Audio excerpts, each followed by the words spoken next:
Hi, my name is Mason Dukacek, and I'm the host of the Mason Dukacek Show. And I have with me today my guest, Hank Epstein from The Quality Coach, which is a consulting firm here in the St. Louis area. And he just always has ideas and perspectives that I find valuable, and I wanted to make sure that he got to share them with you. I took a few notes. We get together, what is it, maybe once a month or every other month for breakfast, and we share some ideas. And I usually come back with at least one, if not several, notes I drop in my journal. And in this particular case, I was reviewing the journal prior to today's show. And I remember thinking back on a conversation we had a few months ago, and we were talking specifically about change and coaching people through change. And I guess posed to you the challenge or frustration that I see a lot of managers go through, frustration I see a lot of managers go through when it comes to implementing change. And a lot of them are like, look, this needs to happen to their team, and here's why. It's not a big deal. Just go do it. Why is that not as easy as it seems? Yeah, again, that's another one of your big questions, Mason. And so I need to drop back just a little bit, and you keep me on track. But what's behind all of that stuff is this basic phenomenon. People think that human beings are stimulus response organisms. In fact, we're not. What we are stimulus meaning-making response organisms. That's huge. And it's huge. It's huge. And of course, as a leader, a change that I'm trying to implement or execute might look simple and fine to me, but to the people involved who have to change their behavior, change the tasks that they do, it might be totally different. It might look entirely different.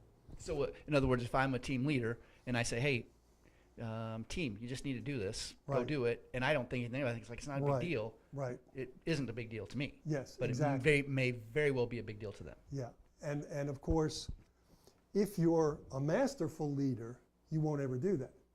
You'll say, this is something that we've got to do, and then you'll start to ask them questions. What are some of the problems? What are some of the challenges that you see in our doing this, in our going from A to B? I'll give you a simple example, and then I'll give you an even bigger example, like, monumental historical example. So the simple example is this. One of my clients had one of her ladies go out on maternity leave. So she was going to be gone for, 3 or 4 months. And she asked another lady in her department, who was the best worker in her department, if she would take over this pregnant lady's machine while she was out on maternity leave. And totally unexpectedly, this other lady, this star performer, who'd always been cooperative and wonderful, came at her with cuss words, including the F-bomb. She was like flabbergasted. Fortunately, she was a cool customer. And she, as a matter of fact, she was involved in our coaching training when all of this happened. It was one of her stories that she shared. So she said, all right, look, just, let's cool off. Tomorrow morning, come back, you and I need to talk, okay? The following day, she called the lady and she said, look, I'm like totally surprised and amazed. You've never been like this. I mean, I count on you for everything, and I thought you knew that. What is going on? And by the way, she could have taken the boss approach, couldn't she? She could have disciplined her for cussing her out and, and put her on, 2 days off without pay. No, she didn't do that. And again, that's this wholehearted spirit that we've been talking about. So, she asked all of these questions to the lady. The lady looked at her and said, look, she said, I know what's going on around here. You're trying to put me on a machine that I haven't worked on for a very long time. My productivity is going to be low. There's all kinds of rumors about layoffs, and you're just trying to make me look bad so you have an excuse to lay me off. Where did that come from, right? Unbelievable. Huh? So let's talk big now. But it was very believable to her, which was the important thing, because she's the one being asked to do the job. She thought it was the truth. She's the one that's been listening to the rumors. The rumors had not been blocked or addressed by the owner of the company. So she thought she was, it was all true, okay? Now, And one of the things we've talked about, and I don't know what generation this person was, it doesn't matter, but the point is we've had discussions offline about how important it is to explain why to people. Where had the supervisor going on maternity leave explained why, then that whole thing could have been prevented up. The magic word "because" yeah, makes yeah, a big difference. potentially. But there also needs, I would contend that it's not enough just to explain why, but there also has to be a lot of trust there. You bet. Because if the trust isn't there, then it doesn't really matter It what the doesn't- supervisor says, because Doesn't matter. they don't believe it. Exactly. That's all. See, now you're really getting That's a into, whole other big that's discussion a whole there. other conversation, maybe 2 or 3 shows, but that's really big and heavy. Now, let's take this principle of stimulus meaning-making response to a universal level, okay? I don't know about you, but I'm a big fan of Ken Burns. And I just finished watching his 10-part, 18-hour documentary on the Vietnam War. And it was incredible. And of course, it's, you know, in these huge diplomatic circles, we have the same thing going on. So the United States, what were we doing? We were, you know, we shouldn't have even been involved, because Ho Chi Minh came to President Woodrow Wilson after the end of World War I to try to get support for a free Vietnam. He came again to President Truman after World War II to try to get support for a free Vietnam. And of course, we didn't support him. So what did he do? He went to China and he went to Russia to get their support. And because he did that, he got branded as a communist. He was not a communist. He was just, when he declared independence after World War II, he quoted Thomas Jefferson. He quoted the Declaration of Independence. Okay? But all of a sudden, he got branded a communist. And now we're dealing with the onslaught of communism. All he wanted was to get those foreigners the hell out of his country and have a free Vietnam without the French or the Belgians or the Americans mucking around with his people. That's all he wanted. And of course, where are they today? Are they a communist country? Not really. We're doing business with them. We're doing capitalism with them.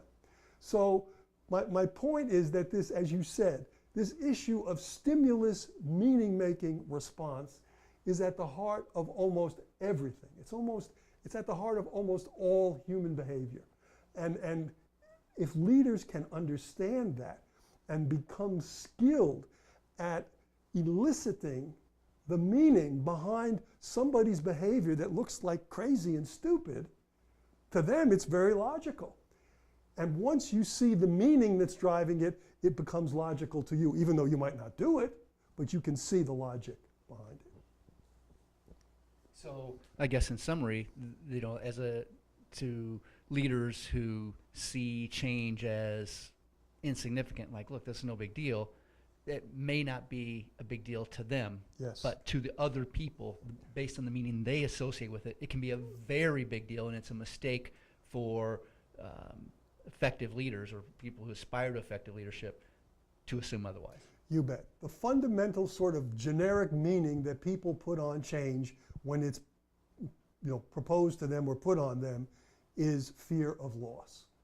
Loss of status, loss of certainty, loss of control over their destiny, loss of their autonomy, a loss of connection with their their coworkers. Sounds like you're tipping on some of it was a David David Rock's stuff. scarf model. The scarf model, exactly right. And I guess to tip it off, is it fair?